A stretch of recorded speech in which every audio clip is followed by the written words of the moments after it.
আল্লাহ গানের দুশমন। ইন্নাল্লাহ হারামা আলা উম্মতি আল খামরা ওয়াল মাইসির ওয়াল কুবাতা ওয়াল কিদনিন ওয়াল গুবায়রা ওয়া কুল্লু মুসকিরিন হারাম। আমার উম্মতের জন্য আল্লাহ তাআলা হারাম করে দিয়েছেন মদ, জুয়া, ঢোল তবলা, বাঁশি, মদ, মাদকতা সব হারাম করেছে। শিল্পীতে দেশ ভরে গেছে এসব গান শিখি।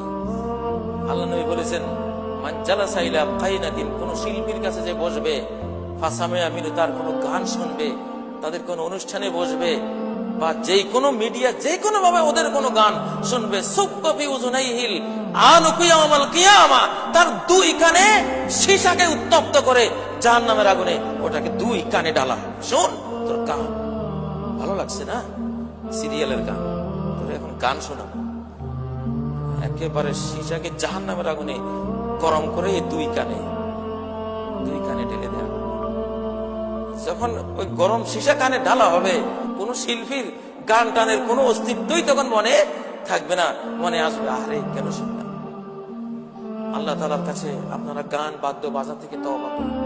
নবীজি বলেছেন, মান মাতা ওয়া ইনদাহু জারিয়াতুন মুগান্নিয়া ফালা তুসাল্লু আলাইহি, যে মরে গেল তার কাছে একটা গায়িকা আছে, শিল্পী আছে, যার গান শুনেছ, তার জানাজা পড়ো না তোমরা, তার কোনো জানাজা নেই।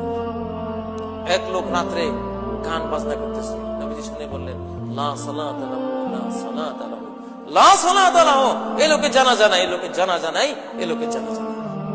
আল্লাহ তাআলা আমাদেরকে এসব পাপাচার থেকে, পাপাচার প্রতিরোধ করে ভূমিকম্প থেকে বাঁচার তৌফিক দান করুন।